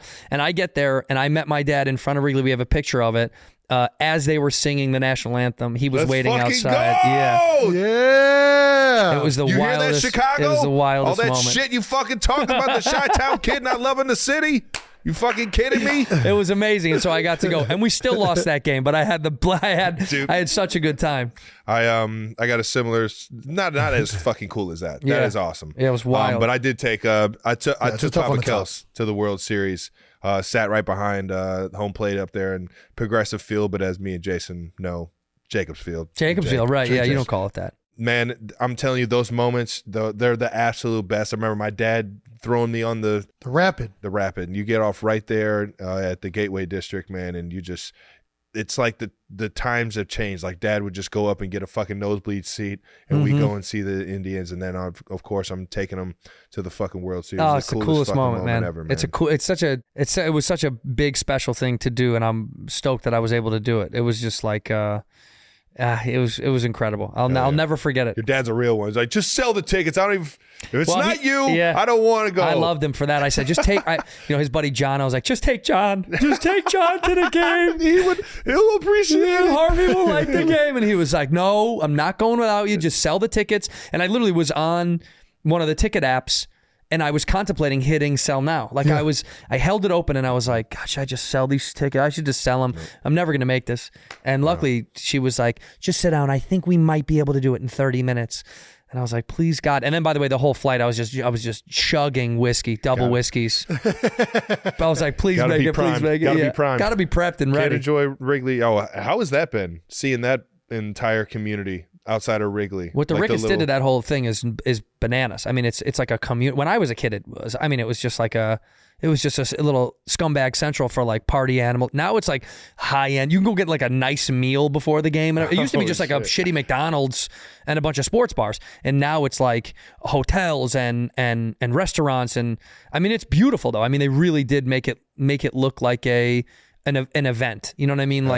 You can bring your full family there, and it really is like a whole to-do. You can spend a whole day down there having a good time, especially day games. Day games at Wrigley are the best. They didn't start playing night games till fucking like 10 days ago. Yeah. We were too cheap for lights. Yeah. We were too broke to throw lights up. That's cool though. Fuck it. This is how we play baseball. Yeah. in the sun. But cooking in the sun and the bleacher bums with their shirts off, just blacked out, sunburnt. It is like, that is Wrigley personified. Beautiful, beautiful young women, like young blonde women, and just blacked out dudes, shirts off, fatted out, and right next to them. That's a Wrigley iconic image. Now I'm sold. I've always been a diehard. Just want to go to every stadium there is. Every sporting event there is. Wrigley's been at the top of the list for years, so we got to do it, dude. Oh, let's go. I'm down. Man. Whenever but you're not touring, we have to at least go out to the bleachers. I know you want to sit like Trav, but we got to go out there. No. When it comes to, I want to be in the shit. We should go out there for a minute. Yeah, I want to be in the shit. You won't last long, but we should go out there. No, I promise you. I blend like the tree. Okay, I blend in the trees. Yeah, I blend with the best of them. I'm very just one. Is that Travis Kelce? Just one of those. Nope. It's Jonas Valanciunas. Oh, is that Valanciunas? Oh, it is. Yeah, all right, that's what I thought it was. Yeah, my doppelganger is. I keep getting tagged with Spencer Turnbull. He's a Philly. He's a Philly boy. right? Spencer Turnbull. He's a Is he pitcher for the Phillies. Oh, I gotta see okay. it. Yeah, I gotta Isn't see he a the pitcher face. for the Phillies, right? I haven't Spencer seen this one Turnbull? Yeah. The name does ring a bell. Dude, you got to see this guy. It's like people keep tagging me. They're like, you look exactly like this dude. It's almost creepy. Dude, when Valanciunas got drafted, Yeah, I forgot. immediately- I definitely was just talking to this guy in the Phillies know this locker guy. room. right before you 1,000%. throw out the first pitch. Full on 15 to 20 minute conversation. Attaboy, Jason. I was like, I could have sworn I met this guy. Oh my gosh. People Dude, tag me. People are like, this is you, bro. that's so good. Right away. It's ridiculous. Yeah. He does. I mean, he is very Dude, I handsome. went- I'll say that. So shout out to Spencer Turnbull. Yeah, he's a Philly now. He was in Detroit is. before, and now he's in Philly. Speaking of like sitting in the stands, I love sitting in the stands as well. Kylie and I one time, this is before Kylie got famous, but in Philly, it's always hard to go to the sporting events, but I got a full on like disguise. The like old like Mr. Potato Head, like With the nose. glasses. Which only makes Like, you stand out yeah, more. like and for sure, but people don't know. They're like, who the hell is that guy? Just to sit in the outfield, and it lasted about 4 innings. But yeah, either way, The best. It's That so sounds like fun. a Dude, we got to do it. can I come with you guys? Dude, honestly, you are my more guy- than welcome. My legendary Cub pitcher, Rick Sutcliffe. Yeah, Sutcliffe, baby. Sutcliffe has been telling me to bring my ass out there for years Well, let's now, and I go. owe it to him. He's a Kansas City guy. He grew up in KC, Yeah. big Chiefs fan, but he's been telling me I got to hit Wrigley with him. And What are we waiting we'll for, just my guy? Dude, honestly, I don't let's know do at it. this point. Let's go. It's going to happen now. We're going. We're doing it. You'll see us, Wrigley. You'll see us. We'll be out figure there, it baby. Let's get to a little, we got to ask, but you don't have to answer. Okay, great. That's always a fun game. Jason, you want to tee it up? Love it. Sure. Moving on to our last segment, we got to ask. You don't have to answer. This segment is sponsored by Lazy Boy. Join the movement. Take a moment on the most comfortable furniture out there. Long live the Lazy. All right, you talked about the time Pat drank 23 Coors Lights during the course of 2 of your stand-up shows. That's right, He yeah. stayed for not 1, but 2. 2. Oh, yeah. He doubled down because that's how fucking funny Cheeto is. All right, were you surprised he could drink like that? Oh my God. Well, first of all, people that know Pat know like he loves them Coors, baby. Let's get them Coors. Get them Coors, Mount man. Water. That Mount Water. Them mountains are blue. I'm drinking. At the first show, I had the wild thing was that was in Dallas at the Addison Improv, and the wild thing was during the first show, I just assumed they were gonna have a drink or two, watch the show, and then leave. I was like, they got somewhere to be. Yeah. And when they told me he drank them out of Coors Lights, I for real thought they were joking. But the club was like, no, we actually have to go buy more. We ran out of Coors Lights.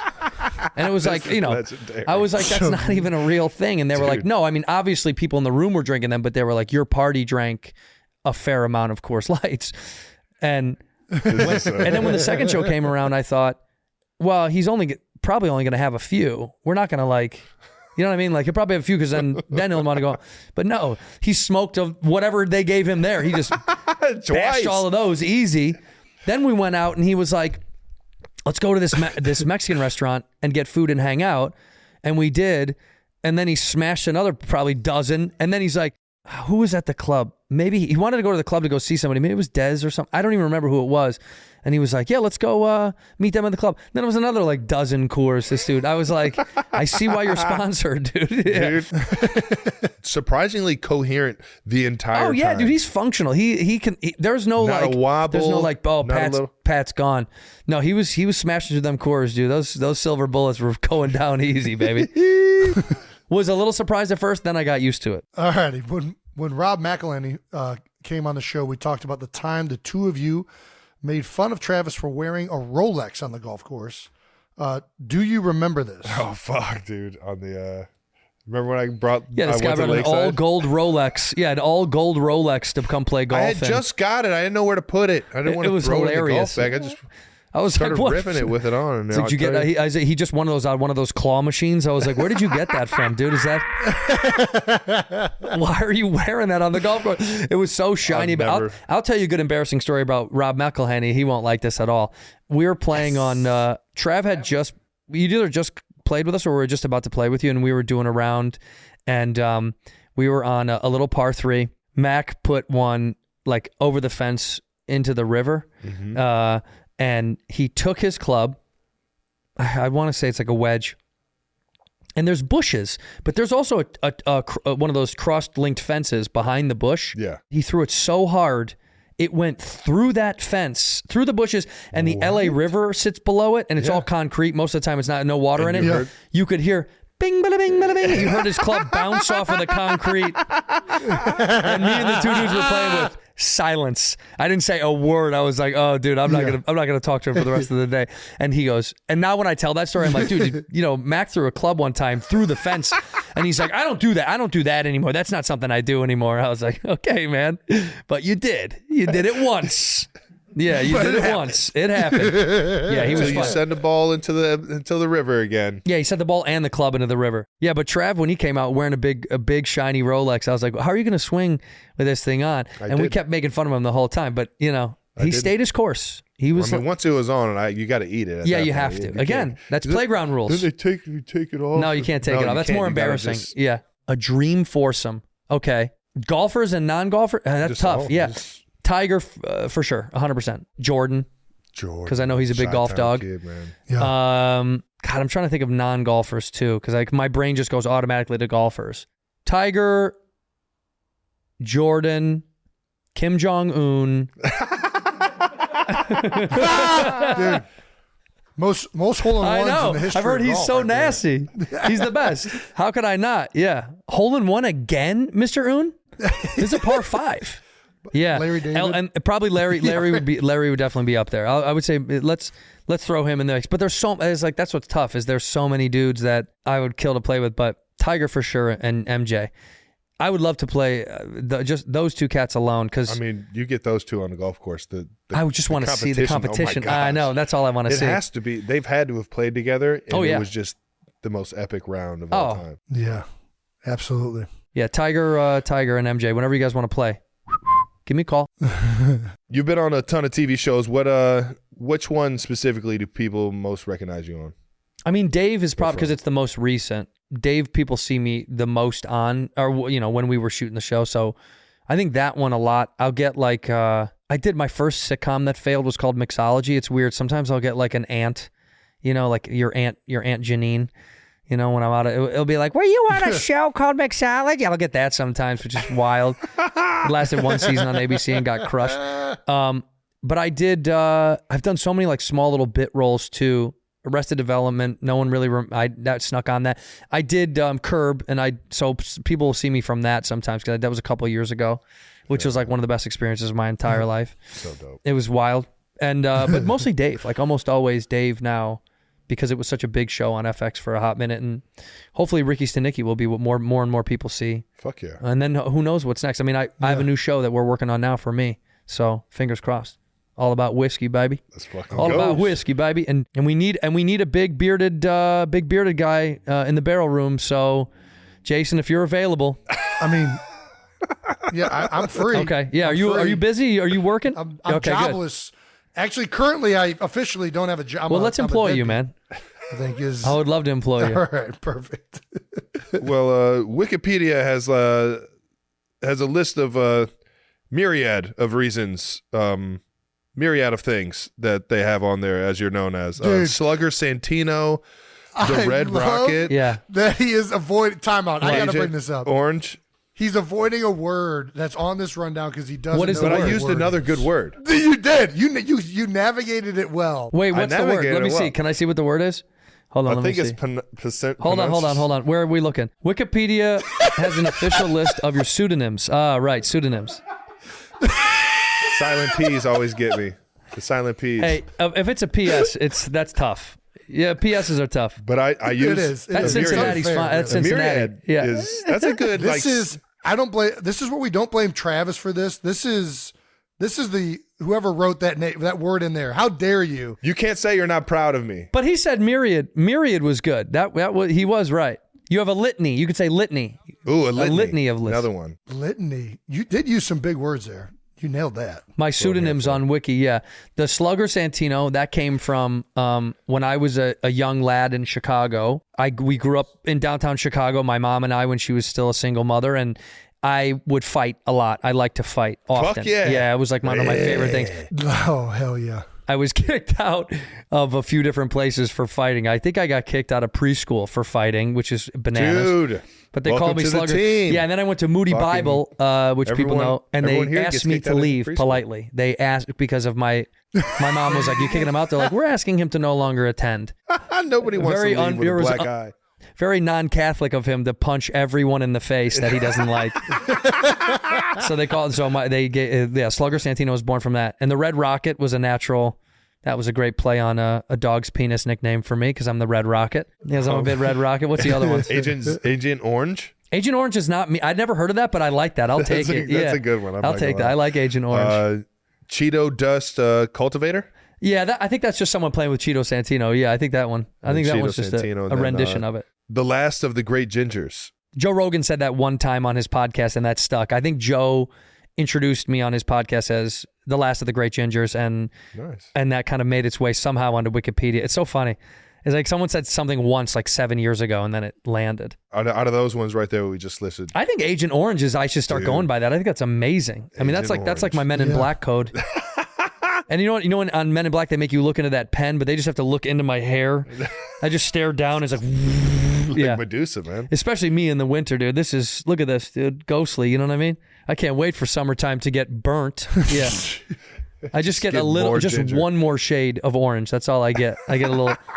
I turn into burnt orange. Sounds like a Mountain Dew, like Agent new flavor. Orange. Agent Orange. Ooh, Like I feel like they did have Code Red. Code Red was, I mean, it still is a thing at Taco Bell. That's Code Red that's could be right, me, man. but Agent Orange sounds really good. Yeah, I do like it. I mean, the history of it is not good, but we'll take the current wordplay. So the history's not so good, but whatever. Eyes are just a little different. Whatever, All right. man. We still drink Irish car bombs, and that's not cool. You know what I mean? I'd still fucking. Oh, yeah, now I get that's what not you're a cool. That's not like a happy piece of history, but we're fine with that. Alrighty, I'm not sure you saw this, but I talked about losing my Super Bowl ring last week in a pool of chili on our last episode. Yeah. Zero, like he has, what is it, remorse? Like he doesn't give a fuck that he just lost a Super Bowl ring. Yeah. either. Why? Because they'll just get you another one. I care. I care. It's not like I'm like happy I lost it, but I'm not like. How do you lose? I mean, that seems such a hard thing to care. lose. Well, dude, you don't lose it. Somebody steals We it. have some Yeah. videotape. We have Someone's some video got it. evidence. We have What's the some most video what's the most evidence, expensive I thing think- that I've lost, or sentimental thing that I've lost? Because that thing's probably got to be more sentimental of a loss for you, right? Than like pricey. Yeah. For sure. Yeah. I mean, it's expensive too, but it's definitely the sentimental nature of it, which sucks. I think. For sure. What's like the most expensive thing I've ever like lost? I mean, you know what? This is not price, but it's funny you say that. That Red Rocket was a nickname I did for like a tour. And we had an artist draw this great piece of art, and they made me like a custom Red Rocket hat. And I love that hat. It had 2 R's on it. Ooh. And I was racing out of my Uber to the airport, and I left that in the Uber. Yeah. And as I closed the door and I watched it drive away, I was going to miss my flight.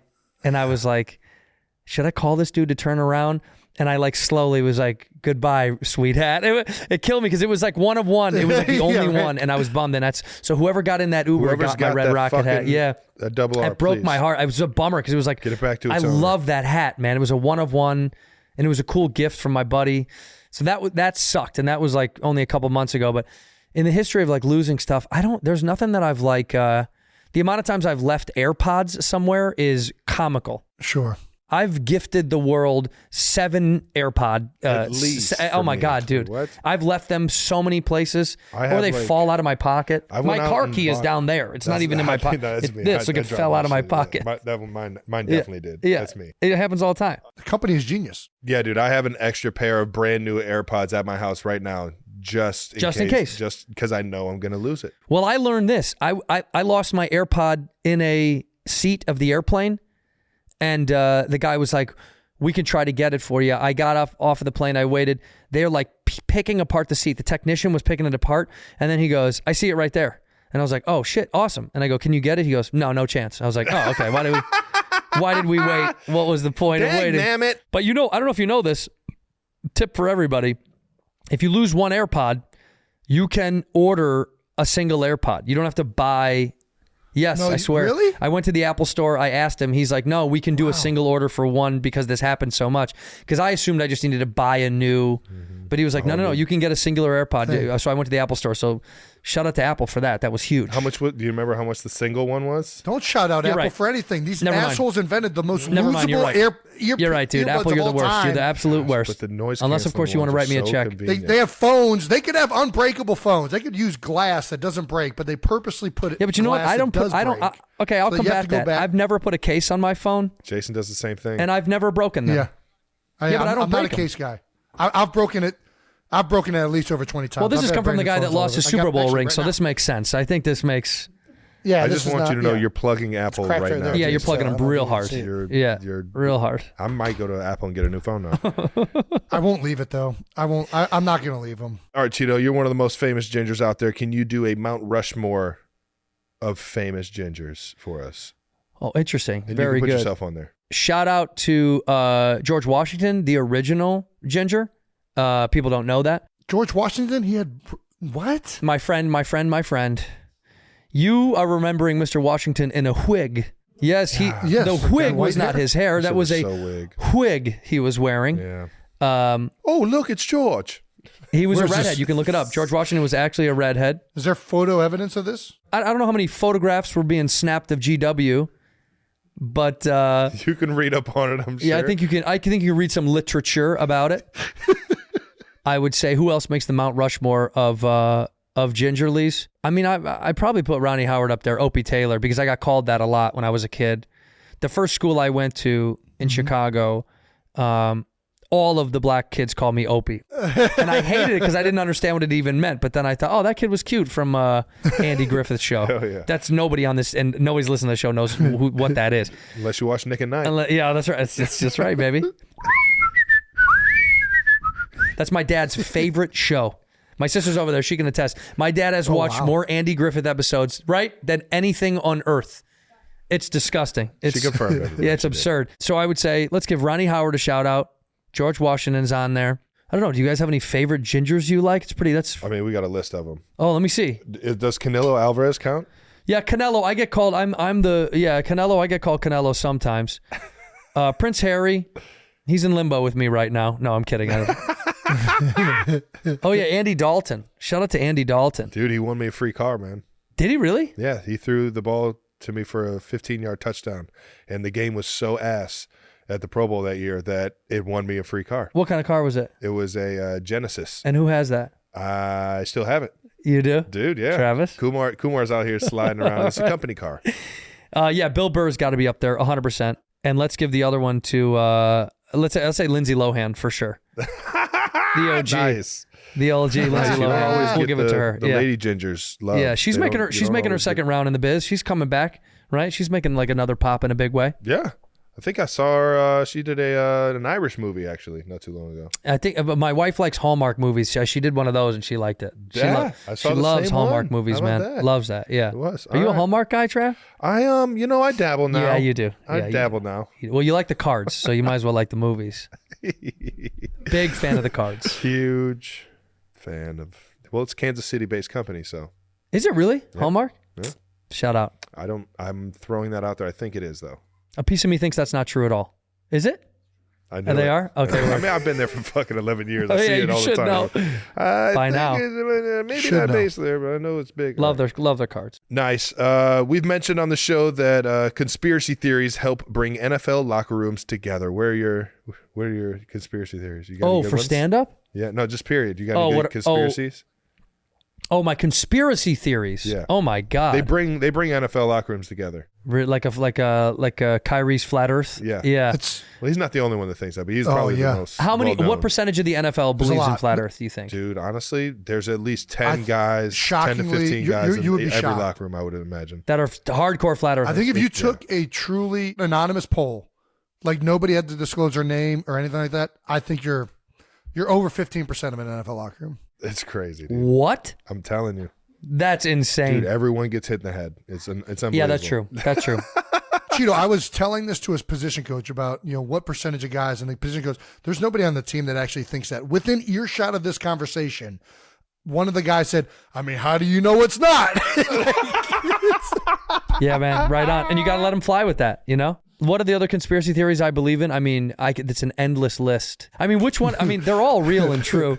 The NFL is rigged. That one's really good. That one I love. Ooh, yeah, that's a good one. Jason I've seen the scripts. You've sent me one script. I got one script. Yeah. It was pretty good. Well, it was the game you were coming to. I wanted to make sure you knew what the script was. Well, yeah, because I was like, I'm going to have to leave early. And Travis printed out like old MapQuest directions. He printed out exactly what I needed to stay for. Well, it's because he came to the Broncos game last year. That's right. In Denver. In Denver. It was the game we lost, and we had to lose a few more for it to really look unexpected that we were going to win. I even said to him, I said, I'm bringing my wife's family to the Broncos game. Can you take an L? This is the first time my wife's parents have ever sat in a suite. Yeah. Let me call Goodell. So he called everyone up and said if they would take an L at Mile High. Everybody was in. They were like, yeah, if you lose to the Broncos. And if you notice, guys, if you rewind the footage, Travis, when the game is over, points up to my suite and just does a little wink and walks off the field. That one was a bummer. I did not want to bother you. After the game was over, I was like, I will not be calling Travis. I will not give him a ring. I didn't even want to call you. I'm like, God damn it, I got him tickets to this fucking trash ass game. No, bro, it was such a good game. Well, my wife's parents had never, or my wife's dad too, was so, like he had never been in a suite at Mile High, and he walked in the room and he was like, wow. And I go, isn't this awesome? Dude. And he turns to his left and he goes, so much food. I was like, whatever you want, man. You can have anything you want. I think if you clean that out, they actually bring another one. They'll bring more, bro. It was awesome. Yeah, we had a great time. Fuck yeah. Before we wrap up, Andrew, floor's yours. Is there anything you want to ask us or say before we wrap this thing up? I love you both, and I appreciate you both, and I'm happy that New Heights is New Heights. It's because we sat in my house, and your penis fell out a couple years ago, and now you're in the podcast game, and I'm happy for it. And I wish you were here, Jay, but next time. We'll do it again next time. But that's it. I got nothing else. Come see me on the road. Go to andrewsantino.com for the tickets and watch Bad Friends and Whiskey Ginger, and I'll see you boys next time. You know it. The absolute best, ladies and gentlemen. Awesome. Appreciate you coming on, brother. Appreciate you, bro. Wrap this thing up, Jason. All right. Thank you to Andrew Santino for coming on the show. This wraps up another episode of New Heights. Make sure you subscribe to the New Heights channel on YouTube so you know when all the new episodes are coming out. We'll be back next week to talk about the NFL draft and whatever else we feel like talking about. Listen, subscribe wherever you get your podcasts. All right now. Once again, New Heights presented by Wave Sports and Entertainment and brought to you by Buffalo. Follow the show on all social media at New Heights Show. I fucking hate being not in there. For fun clips throughout the week. Thank you to our production crew. Thank you to the 92%ers. We love you guys. And thank you to Cheeto Santino for bringing the Jews back. We love you, brother. Thank you, boys. Peace.